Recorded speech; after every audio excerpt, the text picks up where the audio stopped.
Think about the last app you opened this morning. Maybe it was your banking app, maybe it was a messaging tool, a streaming service, or the system you use to clock in at work. Every one of those experiences is a digital product, and behind every one of them, someone is making decisions about how it gets built, delivered, and supported. That someone could be you. Welcome to Chapter 1. I'm going to walk you through the world of digital product and service management, and by the end of this chapter, you'll understand the language that ITIL uses to describe it. In this chapter, you'll learn what ITIL actually is and how it evolved across 5 major versions. You'll learn the big shift that ITIL 5 introduces, moving from IT service management to digital product and service management. You'll learn the foundational vocabulary you need for the exam, things like value, outcomes, utility, and warranty. You'll learn why value is co-created, not delivered. And you'll learn why ITIL 5 matters right now in 2026 more than ever. Let's start with the basics. So, what is ITIL? ITIL stands for Information Technology Infrastructure Library. It started back in the 1980s as a collection of best practices for managing IT services inside the UK government. Over 4 decades and 5 major versions, it's grown into the world's most widely adopted framework for service management. Let me give you the quick evolution. ITIL version 1 and version 2, running from the 1980s through the early 2000s, focused on IT operations and process management. ITIL version 3, released between 2007 and 2011, introduced the service lifecycle covering strategy, design, transition, operation, and improvement. ITIL 4 arrived in 2019 and brought us the service value system, the idea of co-creating value and a more holistic approach. And now in 2026, we have ITIL 5, which focuses on digital product and service management, AI governance, and the value ecosystem. Here's the important thing. Each version built on what came before. ITIL 5 doesn't throw away ITIL 4.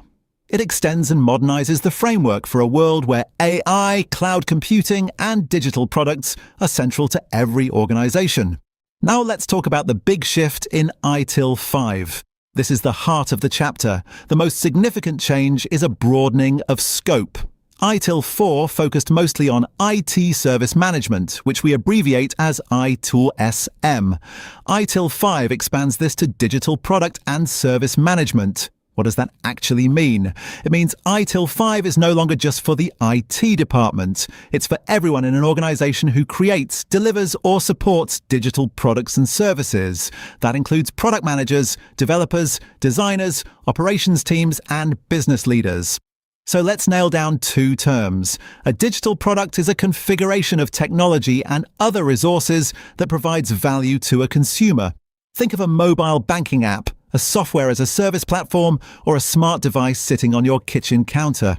A digital service is a means of enabling value co-creation by facilitating outcomes that customers want to achieve.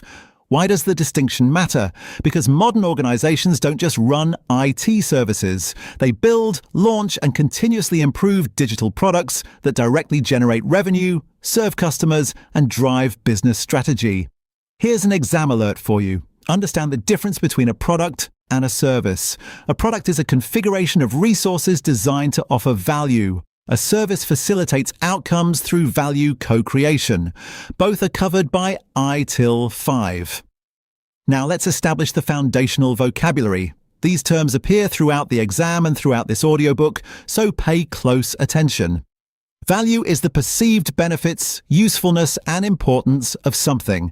And in ITIL 5, value isn't just financial. It includes customer experience, employee satisfaction, and even social responsibility. An organization is a person or a group of people that has its own functions, responsibilities, authorities, and relationships to achieve its objectives. It could be a company, a department, a team, or even a single person acting in a professional capacity. A service provider is an organization that delivers services to consumers. That could be an internal IT department serving other business units, or an external company serving its paying customers. A service consumer is an organization or person that receives services. But here's the nuance. The consumer isn't always a single person. ITIL 5 identifies 3 distinct roles within the consumer. The customer is the person who defines the requirements for a service and takes responsibility for its outcomes. The user is the person who uses the service on a day-to-day basis. And the sponsor is the person who authorizes the budget and the resources. These 3 roles can be played by the same person or by different people. A small business owner might be all 3. In a large enterprise, the customer might be a department head, the users might be the team members, and the sponsor might be a top executive. Let me give you a real-world picture. Imagine a company buying a project management tool. The IT director defines the requirements, so that's the customer. The project managers use it every day, so they're the users. And the chief financial officer approves the budget, so that's the sponsor. 3 roles, 3 different perspectives on value. Next up, the stakeholder. A stakeholder is any person or organization that has an interest in or is affected by the activities of the service provider. Stakeholders include customers, users, sponsors, employees, shareholders, regulators, and partners. Now here's a critical pair: outputs and outcomes. An output is a tangible deliverable. An outcome is the benefit the stakeholder actually experiences. For example, an output might be a report generated every Monday. The outcome is that managers can make informed staffing decisions by Tuesday. ITIL 5 cares about outcomes, not just outputs. Watch out for this common trap. Students often confuse the two. An output is what you produce. A report, a deployment, a resolved ticket. An outcome is the result that matters to the stakeholder. Better decisions, faster time to market, restored productivity. The exam absolutely tests this distinction. Let's talk about cost. Cost is the amount of money spent on a specific activity or resource. From the consumer's perspective, there are 2 types. Costs removed are expenses the consumer no longer has to bear because the service handles them. Costs imposed are new expenses the consumer takes on, like subscription fees or training costs. A service creates value when the costs removed and the value of outcomes achieved outweigh the costs imposed and the risks introduced.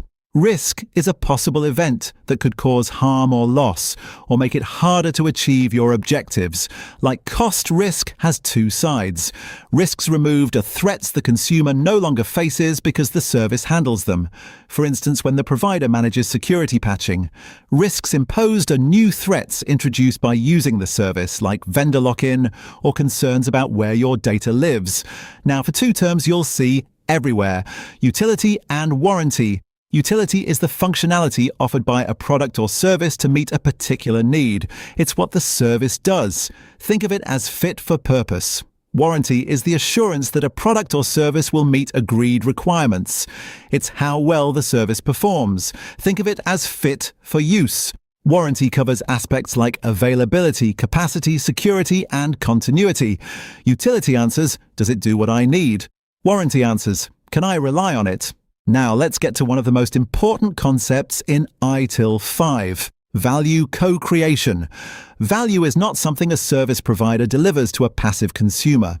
It's something created together through an active relationship. Think about it this way. A cloud platform provider offers computing resources. That's the utility, but the value only materializes when the consumer's developers build applications on it, the consumer's operations team manages workloads, and the consumer's business achieves a better time to market as a result. Both parties contribute, both parties benefit. That's co-creation. Service providers can't define value in isolation. They have to understand their consumers' needs, constraints, and definition of success. And consumers have responsibilities too, like clearly communicating requirements, providing feedback, and participating in service reviews. Here's another exam alert. Value co-creation is foundational. Remember, value is always co-created by the provider and the consumer working together. It's never a one-way delivery. Let's quickly cover service offerings. When a service provider presents their capabilities, they do it through a service offering.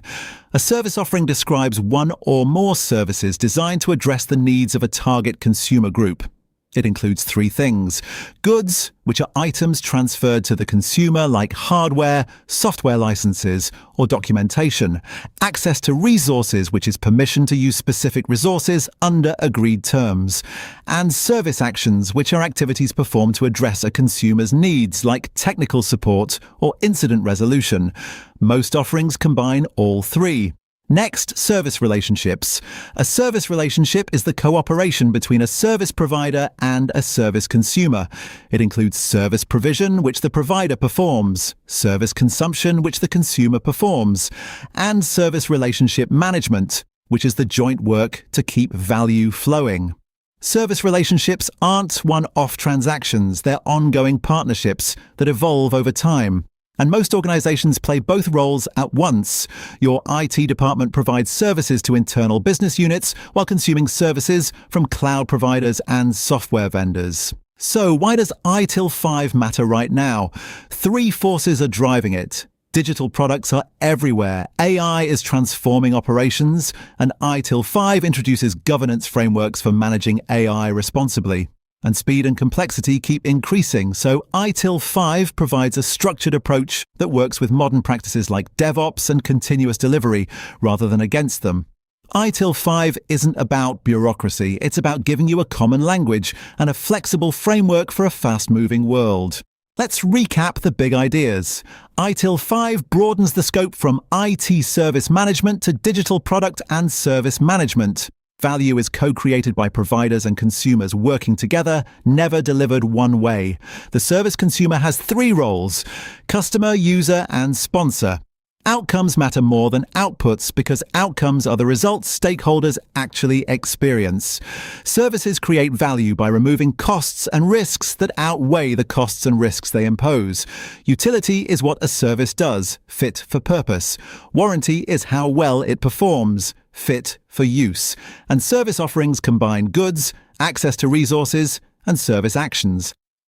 Time for a self-check. 3 quick questions. Pause after each one if you need to think. Question 1. What is the primary difference between ITIL 4 and ITIL 5 in terms of scope? The answer: ITIL 5 broadens the scope from IT service management to digital product and service management, making the framework relevant to any organization that creates, delivers, or supports digital products and services. Question 2. A department head defines the requirements for a new customer relationship management system. In ITIL terms, who is this person? The answer: the customer. The customer is the person who defines the requirements for a service and takes responsibility for its outcomes. They're also a stakeholder, but customer is the most specific and correct answer. Question 3. An IT team deploys a software update. The deployment itself is an example of what? The answer: an output. The deployment is a tangible deliverable. The outcome would be the benefit the stakeholder experiences as a result, like improved performance or new functionality. Oh, nice work. You've just built the vocabulary foundation for everything that comes next. In the next chapter, we'll put these terms to work and explore service relationships and value co-creation in more depth.